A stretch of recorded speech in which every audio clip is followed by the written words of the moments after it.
are cleaning up a turbo that I've had sitting around. This is the one that came off our two-wheel drive truck. So basically we're cleaning it up, throwing a rebuild kit at it, throwing a billet wheel at it so we can put it on one of our other trucks. This truck's needed a turbo for quite a while. Figured, like, say, since this truck's the same, it's an 03 to 03, so we figured, you know, screw it, we'll just clean this one up real quick, throw it on the truck, be on there for a little while, and it'll probably end up on another one of our trucks more long term. But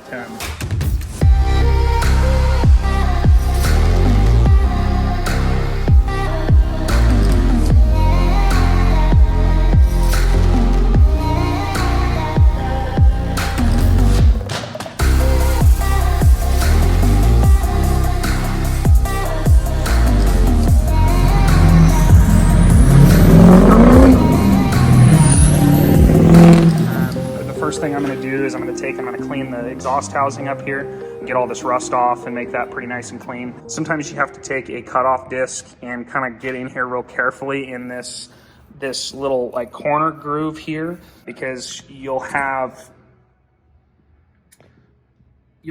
buildup in here, which you can kind of see, which if you don't get in here and clean this up, you'll never get the exhaust housing to seat back up. Another area you want to clean up real good is this other piece right here, this other lip, this flat section here. The Unison ring rides right here on top. This is what controls the Unison ring. I'll show you guys that later. But if you don't clean this area up right here real good, this ledge right here, if you don't clean that up real good, then your Unison ring will get kind of like sticky and, you know, whatnot around there. So anyways, I'm going to get to cleaning here. It takes a little bit of doing to get that cleaned up in a satisfactory way and set you guys up so you guys can watch me do it.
I need to get some flapper discs because those got burned up. So I had to break out like a stone disc, which I wasn't too thrilled about, but it worked okay. I was very light in pressure. It was kind of trying to like hop on me and stuff, but this has got some pretty good rust pitting in it. And so I kind of wanted to, there was a couple of spots that were worse than others. So I kind of wanted to take this down a little further than what the flapper disc was giving me. And as you could see with the cutoff wheel, I was trying to be nice and gentle. So that's a snap-on, like basically a die grinder with a adjustable speed. I set it on the lowest speed. And then as you can see, I kind of just went along in that groove and just very lightly kind of cleaned it up and down. I didn't put much pressure in it. There's really no, I wouldn't say like any kind of gouges or anything like that. This isn't rocket science. It doesn't have to be perfect. It just has to be good enough that the stuff's not gonna, you know, catch on things. The one thing that we're not gonna have to do on this is normally you would have to go in here and clean up these edges, or at least I don't think we're gonna have to. I'm gonna test fit it here in a second to make sure that it fits in here nicely.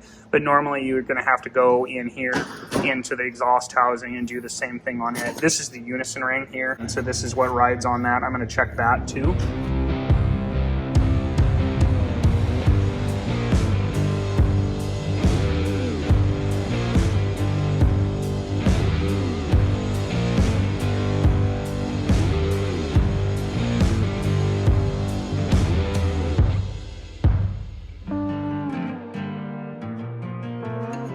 So, and all you want out of that is you want it to, as you can see,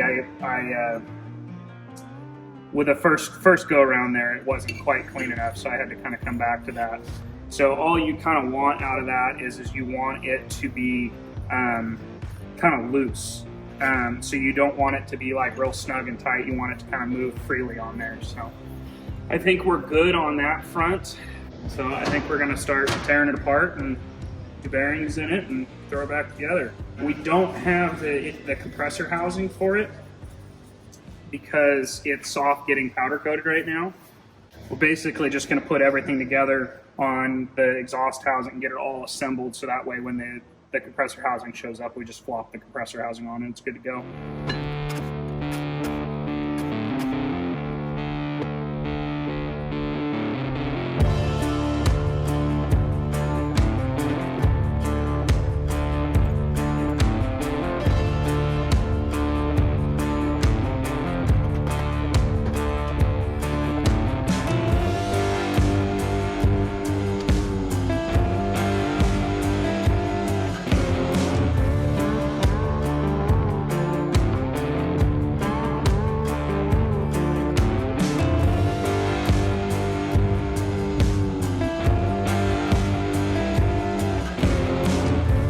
Took the 4 bolts out of the front, or the back compressor cover. The cover just pops off there. The thrust sits on the back of the cover. So this is the thrust here. This is your compressor sealing ring right here, that ring that's in there. It's like a little piston ring basically. It sits down in there like that. And then the thrust sits basically like that. So the thrust sits in I'm not gonna put it back in there because it's dirty, but it sits in here like that basically. And the thrust is there just basically to keep the in and out play out of the shaft. So we've got all new parts there. The exhaust sealing ring is right there on the turbine shaft. This whole assembly here is the turbine shaft. I'm gonna go take this and clean it up here in a second, but that sealing ring can get stuck in the back here, and so sometimes it takes a little persuasion with a rubber mallet. Don't use a normal hammer on this because you'll take a piece of wood or something and just kind of give it a light little tap. Make sure you got your hand on the back side of it so it doesn't go shooting across the room. Other than that, I just got in here with some brake clean and cleaned it up as good as I could. You're not gonna be able to see it, but down in here, turn my flashlight off because that's not helping. Down in here, there's a little groove that tends to get packed full of, carbon and oil and all kinds of stuff. So get in there and try and clean that up real good. Otherwise I just kind of took a wire brush to the outside and scrubbed it a little bit, sprayed it with some brake cleaner, that type of thing. There is an O-ring that goes right here in this groove on the outside that seals that back cover to the center section. So you want to make sure you either replace that. Hopefully you got a new O-ring if you've got it apart, but replace that O-ring before you put it back together. But other than that, I'm going to clean this up here too, which this is just, I'm not even honestly sure what that is actually for. If someone in the comments knows, let me know, because I honestly don't know. But that just goes in here. Obviously you have to put it on before the turbine shaft goes in, but that just goes in there. There's 3 little torque screws that holds it on in here. Anyway, so I'm gonna get that cleaned up, get the turbine shaft cleaned up, and get the compressor cover cleaned up. And we will start putting it back together.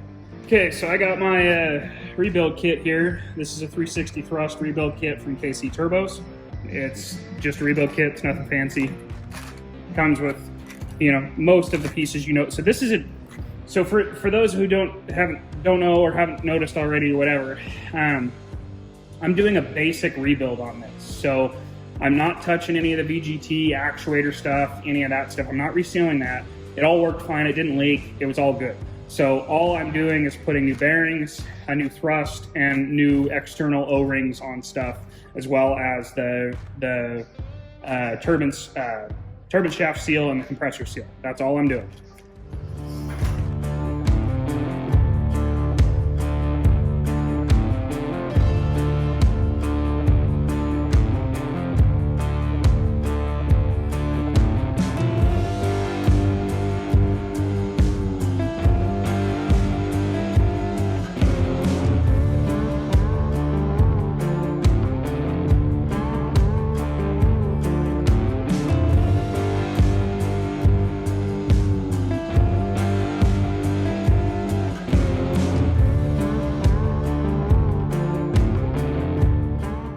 Get it all nice and lubed. I even like to lube the exhaust ring, whether that's necessary or not, I don't know.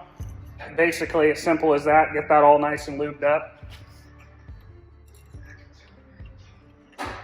I have been told in the past to put the gap in the sealing ring facing up. Again, I don't know if that matters or not. That's what I was told though.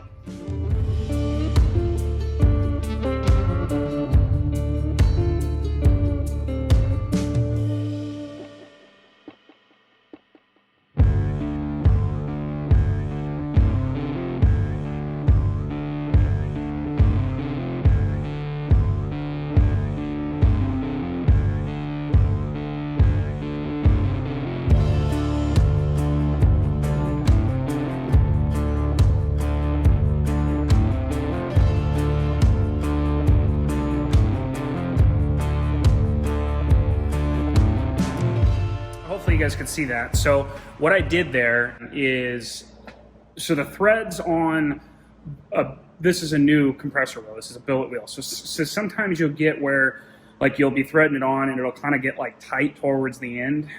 And I think that they do that on purpose. Honestly, I think that that's kind of like a locking mechanism. I'm not sure. Again, this is just me spitballing. I am by no means a professional at rebuilding turbos. I don't do this on customers' vehicles. It's not worth the effort. It's not worth the time, especially when turbos are realistically pretty inexpensive for what they are. The only reason why we're doing this is because of what the specific situation is. So I've done this before, but like I say, again, I'm not going to tell you, go out and do this to your own truck. But if you want to do it, this is kind of how to do it. So anyways, the compressor wheel is supposed to be torqued to 10 foot-pounds. The problem is I don't have a torque wrench that goes, my torque wrench only goes on. I can't turn it around the other way. So I kind of just used my calibrated elbow for that. What I did there was I heated the center of the wheel up just a touch, just to kind of get it to expand a little bit, so it goes on nice and freely, and then obviously once it cools down, it'll contract and everything's cool. Like I say, it's 10 foot-pounds on the compressor wheel. Don't over tighten that. Trust me, don't over tighten it. So we're gonna move on to the exhaust housing. So what I always like to do in this circumstance, especially since this thing is as rusty as it is, I get some high temp anti-seize. I'll kind of just anti-seize, I'm not gonna throw a whole bucket of anti-seize at it, but just anti-seize a little bit, on some of the wear parts, or not the wear parts, but the moving parts in there. I'll kind of show you guys, I'll move the stand over here and kind of show you exactly what I do with the anti-seize and show you kind of the process of getting the center section back on the turbine housing.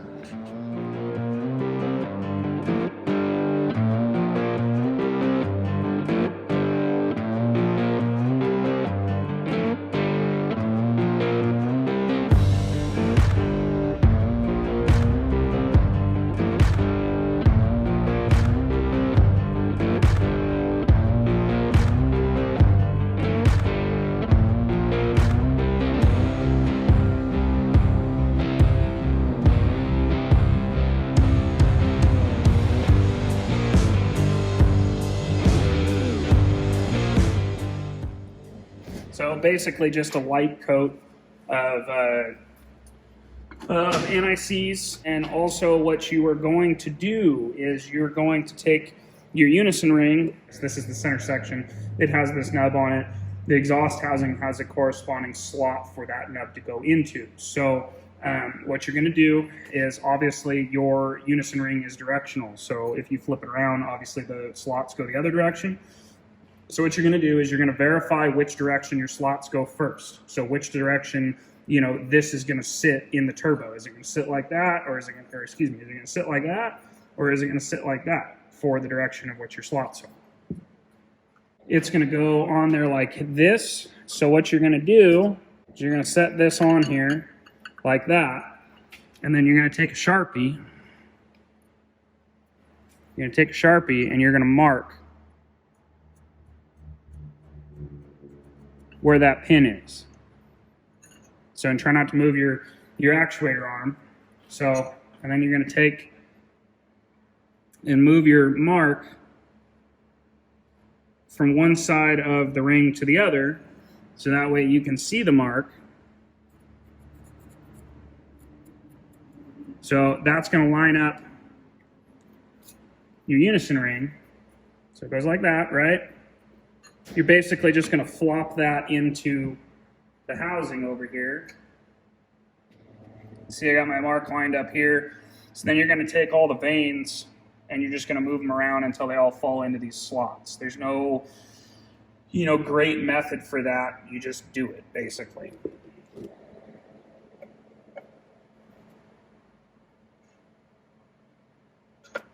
So the way I always like to do this too, side note here, is I always like to line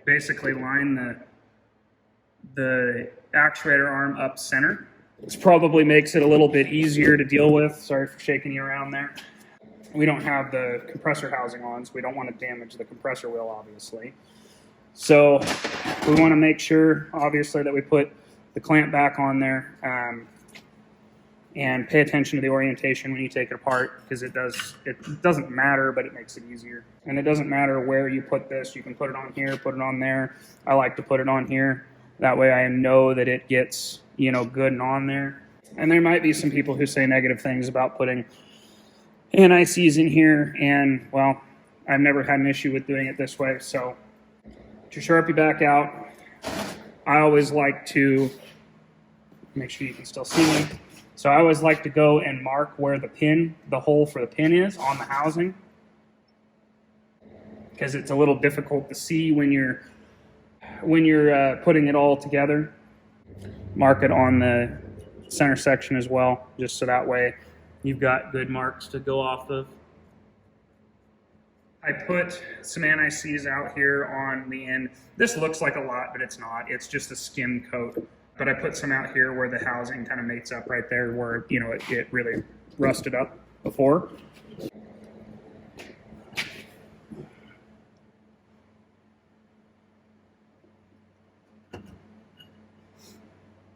So, and that's kind of that.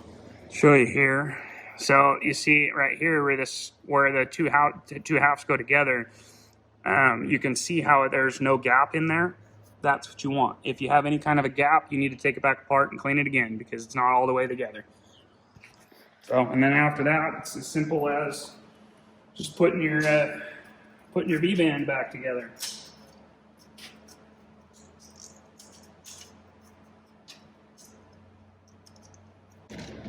I do always like to make sure that the orientation of my clamp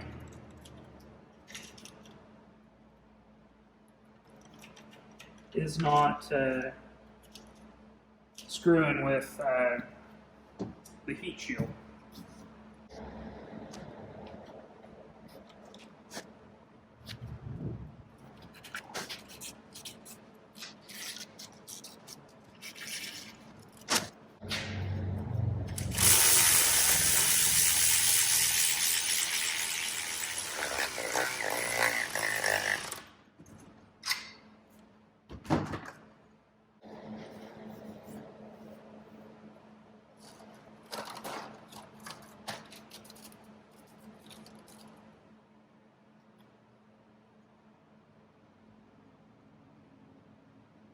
Okay, so I always check that before you throw it away. So this turbo is a very, very early 03 turbo. The later turbos, okay, so this really early turbo, it has these steel pieces here that go on the back, and then bolts go through the compressor housing like that, obviously. The later model turbos have, basically on this backing cover, they have instead of having these, the threads are actually in the cover. So the later style housing, bolt style, uses a bigger O-ring than the early style. So unfortunately, this O-ring is still in good shape, so that's good. But unfortunately, we will have to just reuse that O-ring. Like say, we'll get that compressor housing back, and then it'll be ready to get put in the truck. And that's kind of that. There's not more to it. After you rebuild it, the shaft will have a little bit of movement in it. That is completely normal. There's nothing to worry about with that. Once you get it in the truck and get it fired up and you get oil pressure to it and stuff, the oil pressure will take up that little bit of play. Obviously, if there's a ton of movement in the shaft, then, well, you got something wrong. But I got another one to do. It's a HE351 for a buddy of mine, doing cheap turbo upgrades for his. It's actually I believe it's an 87 crew cab F350 with a 12 valve in it. It has 05 and up Super Duty axles, 4-link. It's a beautiful, beautiful, beautiful truck. Maybe one of these days I'll talk him into letting me go down and, you know, maybe do a video on that. Who knows? I don't know, you know, but anyways, so that's that. Like I say, I got to rebuild that one probably at a later date. I doubt I'm going to bore you guys with 2 turbo rebuilds, but you know, who knows, maybe. So anyways, guys, we will see you on the next one.